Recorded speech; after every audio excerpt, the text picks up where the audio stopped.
Hari ini kita bawa podcast kita di Wellington Square dan kita akan bercerita tentang macam mana nak jadi orang yang terbaik. Hai, selamat datang ke podcast kami. Saya Faiz. Saya Anis. Ramai remaja bertanya soalan pada kami tentang cinta. So, mari kita jawab dalam segmen Bukan Cinta Biasa. Assalamualaikum warahmatullahi wabarakatuh. Bertemu lagi dalam segmen Bukan Cinta Biasa, di mana kita membincangkan tentang isu lelaki, perempuan, remaja, kahwin, jodoh dan pelbagai lagi soalan-soalan yang remaja tujukan kepada kami. Dan pada siapa yang first time, jangan lupa subscribe untuk tidak ketinggalan. So, apa kita nak bincangkan hari ini? Saya nak jadi yang terbaik kepada bakal isteri, tetapi saya rasa overwhelmed dengan tanggungjawab yang perlu digalas oleh para suami. Apa nasihat yang Abang Faiz dan Akak Anis dapat bagi? Ramai orang rasa overwhelmed lah kan bila mana mereka memasuki alam perkahwinan ni kan. Dia rasa terlampau banyak ekstra tanggungjawab yang perlu mereka galas. Tetapi sebenarnya kan, kalau kita tengok dalam kehidupan kita kan, kehidupan seharian kita ataupun kehidupan kita sebagai seorang manusia, memang kita tidak dapat lari daripada tanggungjawab kan? Betul. Paling setidak-tidaknya kita akan dipertanggungjawabkan tentang diri kita kan? Itu paling tidak lah kan. Tapi bila kita hidup kan, memang dia akan bertambah tanggungjawab dia. Sebagai contoh lah, kalau kita tengok dahulu-dahulu kan, bila tengok kecil-kecil kan, kita tak ada fikir apa-apa pun, budak-budak kan, fikir nak main je everyday kan? Main, tengok TV, tengok kartun, makan, tidur. Tak ada apa pun yang difikirkan, rasa seronok, bahagia. Kita tengok budak pun kita rasa, ya Allah seronoknya budak ni, tak ada apa yang nak difikirkan. Tak ada apa yang nak bertanggungjawabkan kan? Tak ada nak bayar bil, tak payah nak bayar ni, tak perlu ada tanggungjawab pada isteri, tak perlu nak ni, tak perlu nak study pun at that stage. Lepas tu bila kita tengok pula kan, bila kita naik tadika kan, dah start ada homework kan, sikit-sikit kalau ada lah. Lepas tu bila tengok pula sekolah, homework, universiti ada assignment, project work, this and that. Lepas tu bila kerja ada KPI kerja. Benda tu benda yang normal sebenarnya. Intensity tu semakin lama semakin bertambah. Betul. Komitmen pun semakin lama semakin bertambah. Sebab itulah orang tu menjadi matang. Bila lama mereka orang kata menjalani kehidupan, itulah salah satu tanggungjawab. Proses kematangan. Yes, proses kematangan seorang individu bila mana mereka mendapat tanggungjawab lah. Dia sebenarnya untuk menjadi lebih hebat. So dari segi tanggungjawab lah. Dan juga kita tengok kan, benda tu adalah sunnatullah kan, dalam kehidupan ni. Kalau kita nak berjaya, kalau kita nak jadi hebat, memang kita kena bagi komitmen.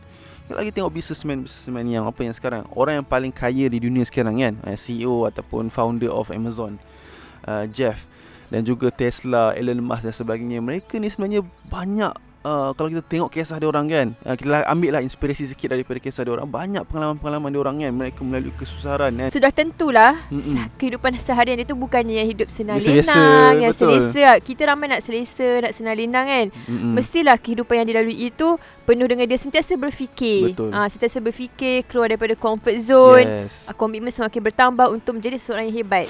Dan begitu jugalah kalau kita tengok seorang role model kita yang paling kita sayang, yang paling memang sangatlah hebat, lebih hebat daripada sesiapa pun, iaitu Rasulullah sendiri. Rasulullah ni kalau kita tengok, dia lahir dalam keadaan anak yatim. Kan, lepas tu yatim piatu, dia lalui fasa-fasa kehidupan tu dengan agak sukar sebenarnya.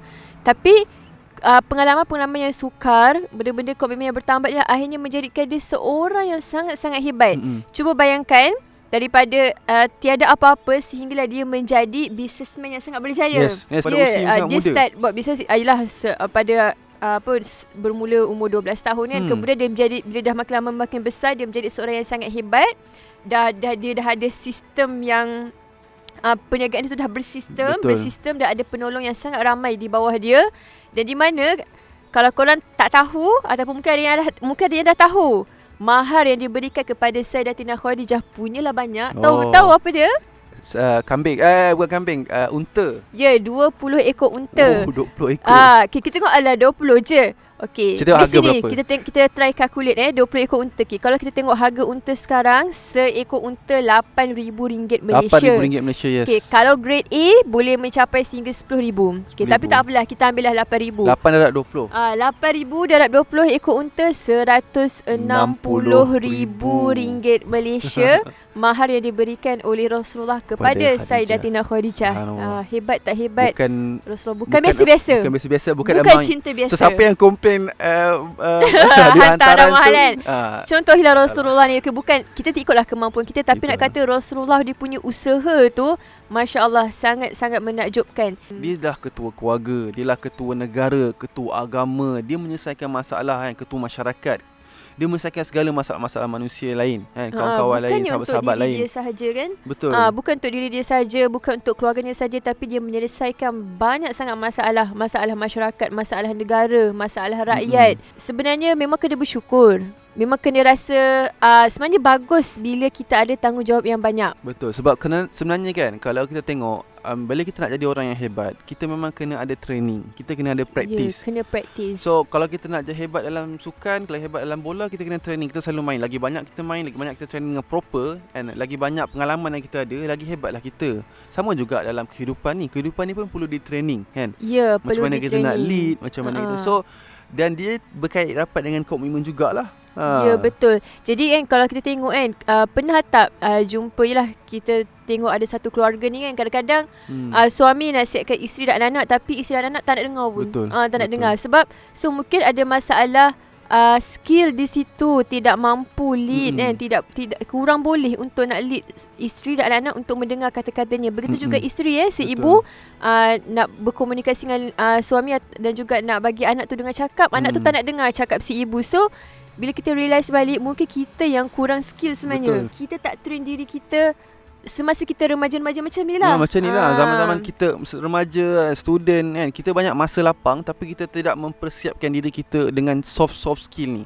Dan antaranya sebenarnya kita kena start cari peluang-peluang untuk kita volunteer. Peluang-peluang untuk kita membuat satu benda kepada masyarakat. Kan? So kita commit dengan organisasi kan. So kita belajar macam mana kita handle dengan pelbagai personality, pelbagai karakter. Lepas tu bila kita nak buat satu program tu kan, kalau kita kena organize program, lead program, kita kena belajar untuk lead kat situ. Betul. So macam mana kita nak bagikan pandangan, macam mana nak bagi orang boleh terima pandangan kita, macam mana kita ni pun rasa rendah hati kalau cadangan kita tu ditolak. So betul. Kita semua training yang sangat bagus, tapi apa yang jadi, kita kebanyakannya kita tak nak komitmen ni. Macam tak nak lah, nak relax, nak senang, nak fokus study je kan. Kadang-kadang yelah, study tu of course itu tanggungjawab kita yang utama at that stage kan. Tapi sebenarnya banyak lagi ruang-ruang masa yang kita isi dengan benda-benda yang bagi kita macam lah entertainment lah kan. Sebenarnya orang isi masa entertainment. Tapi sebenarnya masa yang diorang ada tu sepatutnya diorang develop diri diorang dengan benda-benda yang mempersediakan mereka di masa hadapan. Sebab contoh kan, bila kita nak communicate dengan orang kan, bila kita nak, even kalau kita nak di interview waktu kerja kan, macam pengalaman saya kan, dah dapat kerja kat sini, memang dia orang tengok semua tu kan. Nak katakan semua skor, banyak lagi orang-orang sini yang skor kan. Tapi bila tengok orang ni macam mana cara dia bawa diri dia, macam mana dia bercakap. Bila kita dah banyak train sebelum kita berkahwin kan, dengan kawan-kawan, dengan organisasi dan sebagainya, jadi bila kita berkahwin tu bersama pasangan kita lebih bersedia sebenarnya. Kita dalam fasa kita dah bersedia lah, sebab kita dah lalui pengalaman-pengalaman sebelum-sebelum ni kan. Jadi sebab tu dia tak ada istilah tak apalah, tunggulah kahwin nanti baru nak bersedia. Memang korang terlambat lah sebenarnya. Dia akan ada banyak masalah hiccup lah dekat situ. Jadi lebih baik planning awal, persediaan awal, teori ada, kita praktiskan terus awal-awal. Bila berkahwin insyaAllah dia lebih stable lah, steady. Kadang-kadang waktu remaja ni, waktu kita banyak masa. Waktu student sebenarnya banyak masa. Kalau kita dah kerja, kita dah busy yang kerja, ada KPI, kita dah ada masa yang fix, kita kena pergi kerja dan sebagainya. Kadang bila sebut pasal leadership ni, saya perasan ada student-student bila perkataan leadership dia rasa macam terlampau jauh, terlampau besar, terlampau tak nampak diri as a leader kan. As a leader. Tapi diorang tak faham sebenarnya leadership tu bukanlah kita memegang sesuatu jawatan. Tidak. Ataupun dah ada company ke, itu leader. Bukan, dia sebenarnya hakikatnya kita hidup ni memang kita tak boleh lari daripada konsep leadership tu. Sebab pertama sekali memang kita jadi leader kepada diri kita. Dan paling dekat bila kita dah ada keluarga, memang nak tak nak memang kita kena lead family kita. Macam mana nak buat isteri ni dengan cakap kita, macam mana nak buat suami, anak-anak tu boleh faham apa yang kita nak sampaikan kan. Begitu juga dengan isteri. Bila kita tengok sebab bila kita sebut pasal anak-anak ni kan, banyaklah sini-sini kami yang kami respect kan, yang banyak mendidik kami. Kami tengok kan anak-anak mereka, subhanallah, semua hebat-hebat. Kan umur muda pun dah hebat, dah ke hadapan, berani. Dan bila kita tengok balik, sebab parents diorang ni dah biasa dah deal dengan budak-budak, dah biasa deal dengan student kan, dah bawa usrah dan sebagainya. So bila mereka dah biasa, diorang dah ada that skill tau. Diorang dah ada that skill dan diorang apply pada anak-anak mereka. Dan alhamdulillah anak-anak mereka ni, saya boleh katakan semuanya hebat-hebat dah. Makin lama kita hidup kat dunia ni, memang tanggungjawab kita makin besar. Kita nak fikir ahli keluarga kita, keluarga kita kecil ni, nak fikir ahli keluarga besar, parents nak fikir kerjaya, macam-macam memang kita nak fikir. Jadi tanggungjawab, komitmen semua tu dia makin besar. Jadi besarkanlah jiwa korang tu untuk nak adapt dengan tanggungjawab dan komitmen yang ada ni, supaya akhirnya korang pun boleh menjadi orang yang hebat. So itu saja kita dapat bincangkan pada hari ini. InsyaAllah jangan lupa seperti biasa setiap hari Sabtu 9 malam. Jangan lupa jumpa minggu hadapan. Assalamualaikum.